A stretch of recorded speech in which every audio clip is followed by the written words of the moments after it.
انسان جسے اللہ نے جنت یا جہنم کے لیے پیدا کیا، تو یہ دنیا اس کے لیے آزمائش کی جگہ ہے۔ جو صحیح راستے پہ چلے گا ہمیشہ کے لیے کامیاب، جو غلط راستے پہ چلے گا وہ ناکام۔ تو صحیح راستے پہ چلنے میں کون کون سی چیزیں رکاوٹ بنتی ہیں؟ دیکھیں، آزمائش اسی کو کہتے ہیں کہ کچھ رکاوٹیں ہوں اور آپ ان کو عبور کر کے منزل تک پہنچیں۔ سیدھے راستے پہ چلنے میں اگر رکاوٹیں ہی نہ ہوتی تو سیدھے راستے پہ چلنا پھر یہ امتحان نہ ہوتا، پھر آزمائش نہ ہوتی۔ تو تین بڑی رکاوٹیں ہیں جو انسان کو صحیح ٹریک پہ چلنے سے روکتی ہیں،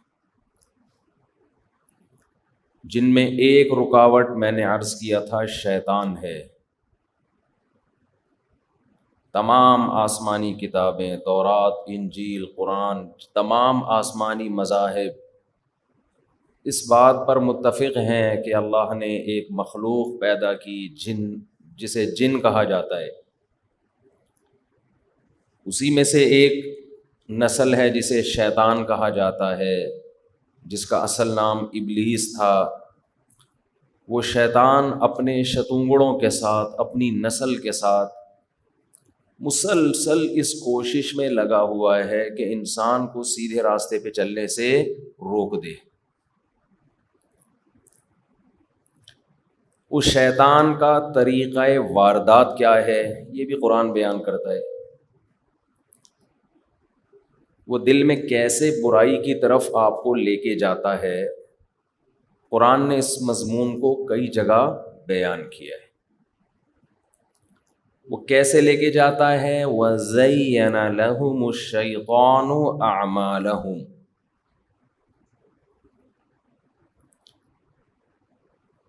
دیکھیں، جب ہم کسی گاڑی میں بیٹھے ہوتے ہیں، اسے چلا رہے ہوتے ہیں، تو ایکسیلریٹر پہ آپ پاؤں رکھیں گے، گاڑی چلنا شروع، جتنا دبائیں گے گاڑی اتنی اسپیڈ سے چلے گی۔ لیکن اگر سامنے رکاوٹیں ہیں، آپ نے دیکھا ہوگا ہم جا رہے ہوتے ہیں، رکاوٹ آ جاتی ہے، جی سڑک زیر تعمیر ہے۔ تو میں یہ عرض کر رہا تھا کہ شیطان کا طریقہ واردات کیا ہوتا ہے؟ قرآن کہتا ہے وَزَيَّنَ لَهُمُ الشَّيْطَانُ أَعْمَالَهُمْ۔ شیطان آپ کے عمل کو آپ کی نظر میں مزین کر دیتا ہے۔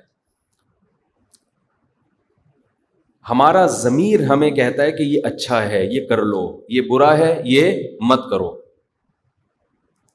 انسان بیسیکلی فطری طور پر اچھا پیدا ہوا ہے۔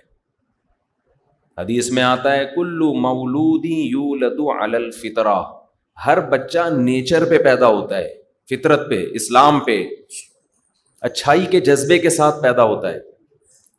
فَأَبَوَاهُ يُهَوِّدَانِهِ أَوْ يُنَصِّرَانِهِ، اس کے باپ دادا اسے خراب کر دیتے ہیں، ماحول خراب کر دیتا ہے۔ تو اللہ نے بائی نیچر ہمیں اچھا بنایا ہے، کیونکہ ہم آدم علیہ السلام کی اولاد میں، اور آدم پیغمبر تھے، اور پیغمبروں کو گناہوں سے نفرت ہوتی ہے۔ اگر غلطی ہو جائے تو جب تک وہ منا نہیں لیتے اس وقت تک ان کو سکون نہیں ملتا۔ تو شیطان کیا کر رہا ہے؟ اس برے عمل کو جس کی طرف آپ کا ضمیر ملامت کر رہا ہے یہ مت کرو، شیطان اس پہ لیبل لگا دے گا، اس میں کوئی برائی بولو نہیں ہے۔ آپ نے آج کل ایک نعرہ سنا ہوگا جو ہمارے بہت سے لبرل لوگوں کا نعرہ ہے، وہ اپنی برائی نا لوگوں کے سامنے بیان کر دیتے ہیں۔ صاحب یورپ سے آئے، مجھے کہنے لگے کہ یہاں پاکستانیوں میں منافقت بہت ہے، گوروں میں منافقت نہیں ہے۔ کیسے بھائی؟ کہہ رہے ہیں یار وہ جیسے اندر سے ہیں ویسے باہر سے۔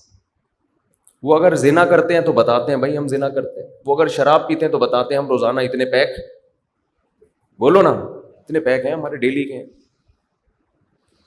وہ اگر ہومو سیکشولیٹی کی طرف کسی کی رغبت ہے تو بتاتا ہے بھائی مجھے فیمیل کی طرف رغبت ہی نہیں ہے, میں تو میل کا عادی ہوں.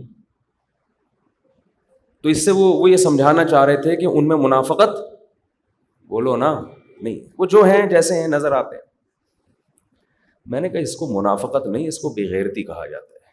اٹ از کالڈ بے غیرتی. کہ آپ برائی پہ اتنا ڈٹ گئے ہو کہ آپ کو شرم بھی نہیں آ رہی یہ بتاتے ہوئے کہ میں یہ گند کرتا ہوں. دیکھو شیطان کیسے برے عمل کو مزین کر دیتا ہے. ہونا تو یہ چاہیے آپ میں کوئی گندگی ہے تو پھیلاؤ تو نہیں نا اس کو, توبہ کرو اللہ کے سامنے, اللہ میں غلط ہوں معاف کر دے, چھپاؤ اس کو. اسلام اس کو دنیا کے سامنے بیان کرنے کی اجازت نہیں دیتا, کیونکہ برائی کو بیان کرنے سے برائی پھیلتی ہے. شرم آنی چاہیے آپ کو. اگر آپ کو لڑکوں کا معاذ اللہ شوق ہے, آپ چرس پیتے ہو, آپ شراب پیتے ہو, اچھا کام ہے دنیا کو بتا رہے ہو. اگر آپ میں منافقت نہیں ہے تو آپ جو مخلوق کے حقوق میں حق تلفی کرتے ہو وہ بھی برائی ہے, وہ بھی دنیا کو بتاؤ. پھر صرف شراب اور زنا کا کیوں بتا رہے ہو؟ آپ بولو میں نے اس دن فلاں سے معاملہ کیا تھا, پیسے پی گیا تھا میں اس کے, میں منافق نہیں ہوں, میں پیتا ہوں تو بتاتا ہوں. یہ کام نہیں, کوئی گورا بھی نہیں کرے گا یہ کام, اس لیے کہ آپ کی مارکیٹ ویلیو ختم. لوگ آپ سے معاملات چھوڑ دیں گے. بڑی بڑی کمپنیاں اپنے عیب چھپاتی ہیں جو لوگوں سے ڈیلنگ ہو رہی ہے ان کی. کسی کمپنی میں کوئی, جیسے ایک کمپنی میں لال بیگ نکل آیا تھا دوائی سے, ایسا ہوتا رہتا ہے. ایک جوس کی کمپنی سے چھپکلی دریافت ہوئی تھی. میں نام نہیں لوں گا جوسوں کی کمپنیوں کے, کس سے ہوا تھا, ایک نئی ٹینشن کھڑی ہو جائے گی. ہمیں یاد ہے ہمارے بچپن میں ایک جوس کی کمپنی تھی, تو کوئی بندہ وزٹ کے لیے گیا تو وہاں لال بیگ تھی یا چھپکلی اس ٹائپ کی, کوئی پارل دونوں ہی کوئی کھانے کی چیز نہیں, تو وہ چھپکلی دریافت ہو گئی اس میں سے مری ہوئی. یا تو مار کے ڈالی تھی یا چھپکلی جوس پینے گئی ہوگی, گیٹ کیپر نے روکا نہیں ہوگا اس کو, چوکیدار نے. تو یہ آئے دن ہوتا رہتا ہے. اب آپ بتاؤ کمپنیاں فوراً, چاہے وہ گوروں کی کمپنی ہو, چاہے وہ جاپانیوں کی ہو, چاہے وہ امریکیوں کی ہو, فوراً ایکشن لیں گے کہ نہیں لیں گے؟ ایکشن دو طرح کے, ایک تو اس کا بھی ایکشن کہ آئندہ یہ نہ ہو, دوسرا یہ خبر پبلک میں وائرل نہ ہو. ان کو پتا ہے سارا بزنس بیٹھ جائے گا بھائی. دھمکیاں دینے پہ آ جائیں گے کہ یہ ویڈیو کس نے, لال بیگ کی ویڈیو کس نے بنا کے ڈالی ہے. پیسے دینا شروع کریں, یار 1 کروڑ لے لو, اس ویڈیو کو وائرل ہونے سے روک دو. یہ بھی تو منافقت ہے. اگر آپ منافق نہیں ہیں تو آپ کہیں لال بیگ نکلا ہے تو نکلنے دو, ہم جیسے اندر سے ویسے باہر سے. بلکہ وہ پرانی تحقیق کی, ایک دفعہ آپ لال بیگ کی بات کر رہے ہو, ایک دفعہ چوہا نکلا تھا یہاں سے. ہم منافق نہیں ہیں, جیسے ہم اندر سے ویسے ہی باہر سے. آپ کہیں گے یہ کیا کیا نکل رہا ہے؟ تو میرے بھائی بازار کی چیزیں کھاؤ بھی اور پیو بھی, اور صحت کا بیڑا غرق کرو. ہمیں نہیں پتا کیا کیا ہو رہا ہے پاکستان. دیسی چیزیں دیکھو, ہمارے تو وہ بیٹھے ہوئے محمود بھائی, انہوں نے ہمیں ہرن بھی کھلا دیا, لائسنس ہے ان کے پاس, اور پتہ نہیں کیا کیا. ایک دن ان کے گھر میں دعوت تھی. ہم جب مولوی بنے نا مدرسے میں, تو ہمیں سب سے بڑا تانا یہ دیا جاتا تھا, کھاؤ گے کہاں سے. سب سے بڑا تانا کیا تھا بھائی, ہمارے سرٹیفکیٹ کی تو دنیا میں کوئی ویلیو نہیں ہے, نہ کوئی جاب ملتی ہے اس پہ, نہ کوئی بزنس ہو سکتا ہے اس پہ, کچھ بھی نہیں ہو سکتا. یہ مولوی سرٹیفکیٹ ہے, یہ کیا ہے, فلاں ادارے سے مولوی بنا ہے. تو لوگ تانا دیتے تھے, 2 تانے, ایک شادیوں کا تانا, وہ تو میں کئی دفعہ رپورٹ پیش کر چکا ہوں. ایک تانا کھاؤ گے کہاں سے. تو میں جب ان کے گھر گیا نا, انہوں نے میری دعوت کی, تو دعوت میں بٹیر, خرگوش, ہرن, تیتر, اور پتہ نہیں کون کون سے جانور. تو مجھے وہ یاد آ رہا تھا پرانا دور, کہ ہمیں تانا ملتا تھا کہ کھاؤ گے کہاں سے. تو ان کی دعوت میں ہم نے کہا کھائیں کیسے, کیا کھائیں اور کیا چھوڑیں. اچھا, لوگ مولویوں کو ایک طرف یہ تانا دیتے ہیں کہ کھانے کو کہاں سے ملے گا, دوسری طرف کہتے ہیں کھاتے بہت ہیں. تضاد ہے یا نہیں ہے؟ کہتے کھاتے بہت ہیں, اور نہیں کھاؤ تو ناراض بھی ہوتے ہیں. یہ گن پوائنٹ پہ اللہ کھلا رہا ہے مولویوں کو, تیرا باپ بھی کھائے گا. بھائی پیٹ خراب ہے, نہیں کھایا جا رہا, بس ہرن کی پوری چانپیں ہم نے ختم کر دی, بٹیر کی ہم میں طاقت نہیں ہے, تیرا باپ بھی کھائے گا. ایسے اسٹائل ہوتا ہے لوگوں, یہ ہم نے آپ کے لیے بنایا. تو اپنے بچوں کو مولوی بناؤ, کھانے کے لیے نہیں, دین کی خدمت کے لیے. خدمت کریں گے رزق خود آئے گا انشاءاللہ. کسی حافظ کو آپ نے کبھی خودکشی کرتے دیکھا بے روزگاری کی وجہ سے؟ قاری صاحب کو, حافظ کو, یا کسی مولوی کو؟ کہیں بھی نہیں. حالانکہ مولویوں کی تنخواہیں بیچاروں کی کتنی تھوڑی تھوڑی ہوتی, پھر بھی میں نے مولوی سارے خوش ہی دیکھے ہیں, سارے خوش دیکھے ہیں. اس لیے کہ چاہے کیسے بھی گڑبڑ ہو, لیکن ایک چیز انسان کو موٹیویٹ کرتی ہے, اصل کیا ہے؟ آخرت. اتنا سکون دیتی ہے انسان کو یہ چیز کہ انسان خودکشی کی طرف نہیں جاتا. تو میں وہ عرض کر رہا تھا, دیکھو شیطان کیا کر رہا ہے, عمل کو مزین. اب گورے گرل فرینڈ رکھتے ہیں, بتاتے ہیں, کیونکہ یہ بیماری اتنی عام ہو گئی ہے کہ اب انہوں نے کہا یار اس برائی کو برائی سمجھنا چھوڑ دو, چھوڑ دو اس کو برائی سمجھنا, یہ کامن ہو چکی ہے. اعتراف کرو. کب تک چھپائے گا آدمی شراب اور یہ سب برائیاں؟ تو بعض دفعہ شیطان کیا کہتا ہے, حدیث میں آتا ہے ایک شخص رات کو چھپ کے برائی کرتا ہے, اللہ نے اس پہ پردہ ڈالا ہوا تھا, اس انتظار میں تھا کہ یہ توبہ کرے گا تو میں معاف کروں گا, آئندہ کے لیے ارادہ کرے نہیں کروں گا, لیکن وہ صبح اٹھ کے اپنا گناہ لوگوں سے بیان کر دیتا ہے. بخاری کی حدیث, کل امتی معافن الا المجاہرین, میری ساری امت قابل معافی ہے, لیکن جہار کا مطلب جو اپنے گناہ کو خود ایکسپوز کر رہے ہیں, خود فخر سے بتا رہے ہیں, یہ قابل معافی نہیں ہے. اس لیے کہ اس کو تو ندامت ہی نہیں ہے. جس کو ندامت ہوتی ہے وہ تو چھپاتا ہے, اس کو پتا ہے میری عزت ختم ہو جائے گی, لیکن آپ اس میں عزت محسوس کر رہے ہو, جرم بھی کیا اور اس جرم میں عزت محسوس کر رہے ہو, تبھی تو لوگوں کو بتا رہے ہو. آپ جس چیز میں انسان کو شرم آتی ہے وہ بتاتا ہے لوگوں کو, کھلے عام بتا رہے ہو. آج نوجوانوں میں یہ بہت ہو گیا ہے, لڑکیوں سے دوستیاں, زنا بتا رہے ہوتے ہیں اپنے دوستوں کو بیٹھ کے, شو مار رہے ہوتے ہیں. بھائی آپ پھڈا کس سے کر رہے ہو؟ خدا سے آپ جنگ لڑ رہے ہو.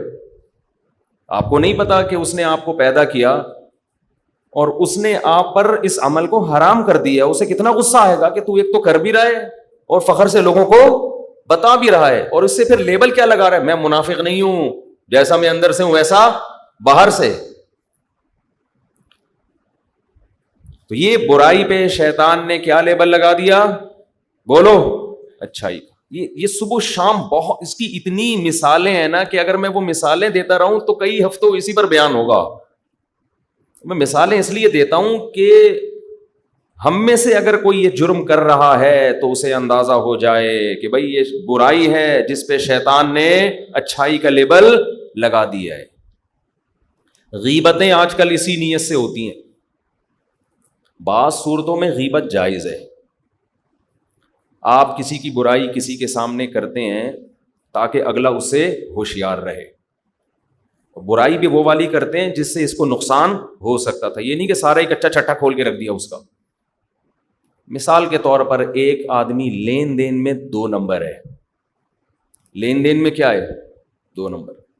آپ نے دیکھا وہ کسی سے لین دین کر رہا ہے, آپ کو پتا ہے کہ یہ اس کو نقصان پہنچائے گا, تو آپ نے اس دوسرے آدمی کو جا کے بتا دیا بھائی اس سے ہوشیار رہنا, یہ بہت سے محلے والوں کے پیسے کھا کے بیٹھا ہوا ہے. تو یہ غیبت جائز ہے کیونکہ آپ اس میں کسی کو نقصان سے بچا رہے ہیں. یہاں تک ٹھیک ہے. لیکن شیطان کیا کرتا ہے, ہر برائی ہر غیبت پہ لیبل کیا لگا دے گا؟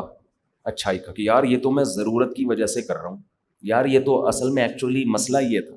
وہ آپ کی اپنی ٹھڑک ہوتی ہے, اپنا بغض ہے, دوسرے کو ذلیل کرنا ہے.